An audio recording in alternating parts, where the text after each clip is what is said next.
David, we're going to start with you. Okay. First of all, you're wearing a t-shirt that says compelled on it. Right. So can you tell us what it is that you are compelled to do or see happen in the world? Okay.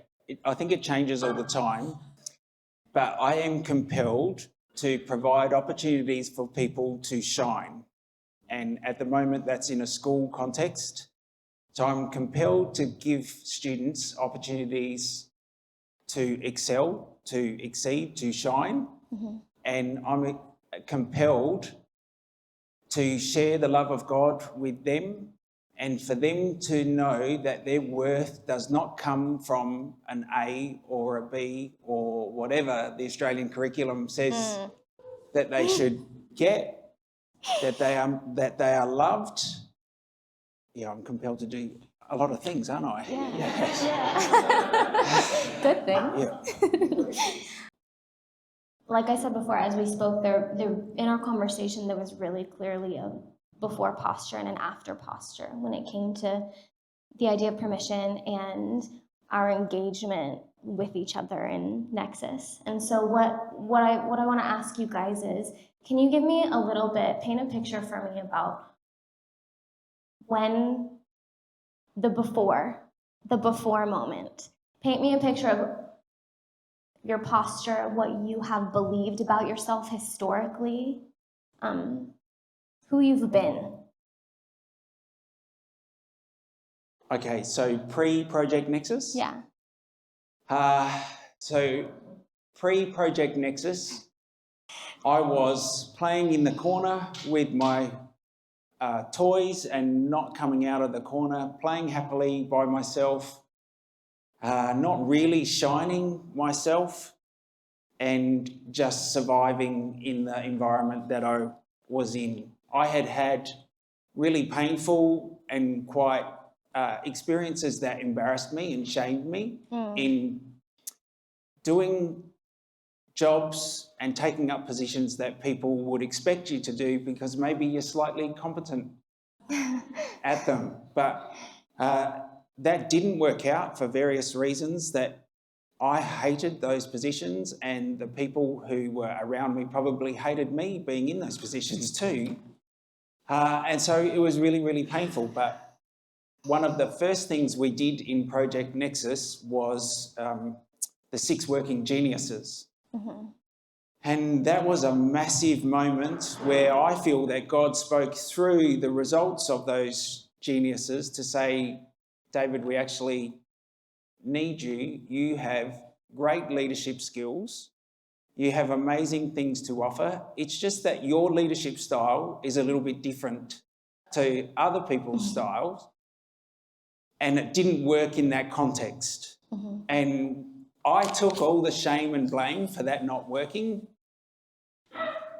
but actually it wasn't me.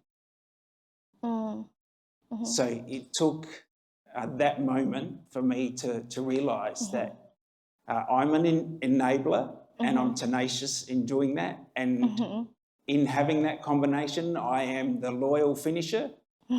And I think it says something about my compulsion that I love to provide opportunities. I love to support. And us enablers take that for granted and think we're not doing anything special. So I now understand not everyone can do that. Yes. Yeah. Yep. Yeah, which is beautiful. It's so good. Yeah. Yeah.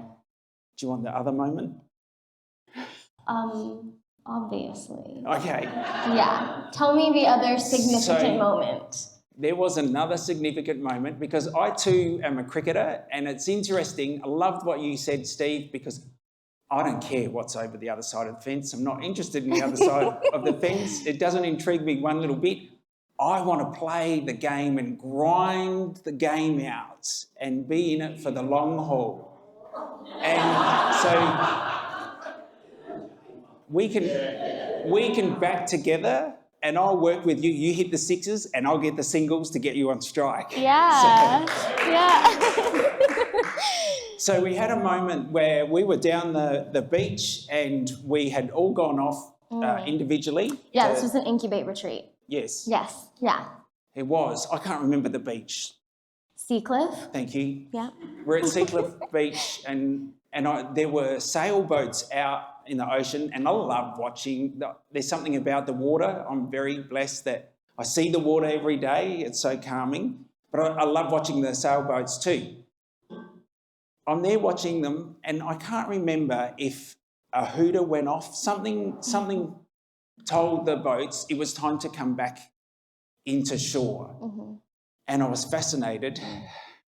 It was an amazing moment because they all turned to come into shore and they were on a run. So the wind was behind them. And they all just one by one let their sail out. And I'm sure that God was saying, are you watching this, David? Are you seeing what's happening? Because if you want the joy of being on the run, you've got to let your sail out. Mm. So rather than I have been just blocking every ball that comes my way in cricket and not making any runs, just blocking. But I can tell you now, I'm making lots of runs.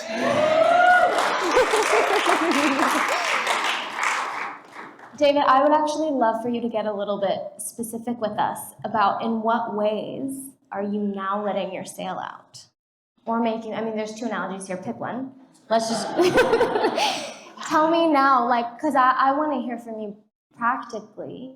Okay, so in terms of the context where I'm at the moment, where I was just playing in the corner by myself, I used to be ashamed and embarrassed to think if I speak up here, if I have input here, people are going to go, look at him, failed leader, still wants to be a leader. Because of past experiences. Because of past experiences. Yeah. So, and I know that's silly to think that, but I did. But I'm not doing that anymore. I'm up and about. I'm actively in the game. I am trying to make a positive difference for both the students and the teachers or anyone who's involved in our school. So it's been interesting that I did accept a leadership position temporarily.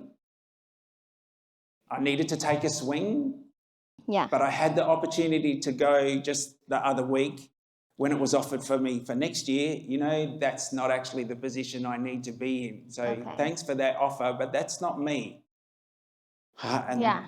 Which is a really big deal because now you're not saying, I can't do that, I can't lead. You're saying, what I have to offer is valuable, but it's not that. Right, and I don't need your badge. I don't want your badge. Yeah. I can lead in a different way, and just because you put middle school leader on someone's badge, that doesn't make them a leader. Yeah. I can do that without that stuff. Yeah. It's cool. It's really cool. And you actually said to me when we were having a conversation about tonight, you actually said to me, I have to play. Back to the cricket analogy, you said to me, it's not just like, now I know that I can take some swings. You said to me, I have to now. Right, yes. So I have permission now to be in the game 100%, not just a half-hearted game, that God wants 100% of me to be in the game.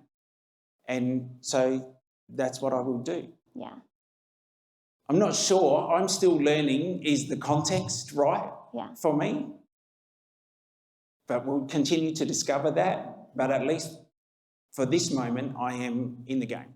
Yeah, which is amazing. Yeah, and I can say that I think people who have known you in this process, we have seen that in you and seen you step up to the plate, swing, take risks, and actually then it's not just that you have to play, but the way that you are now encouraging other people by virtue of what you've experienced is really, really, it's really cool. Yeah. Is there anything another thing that you shared with me the last time we spoke is this image related to Japanese culture that embodied it's the pottery thing. Oh, yes. And when I asked you what is one thing that you really want people to hear from your story, and you referenced the idea of, is it kintsugi? Yep.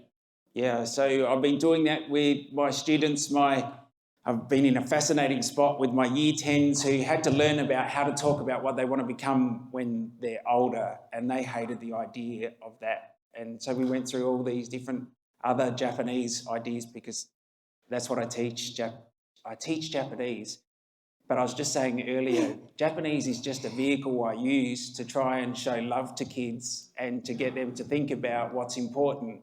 If they get good at Japanese, that's a bonus.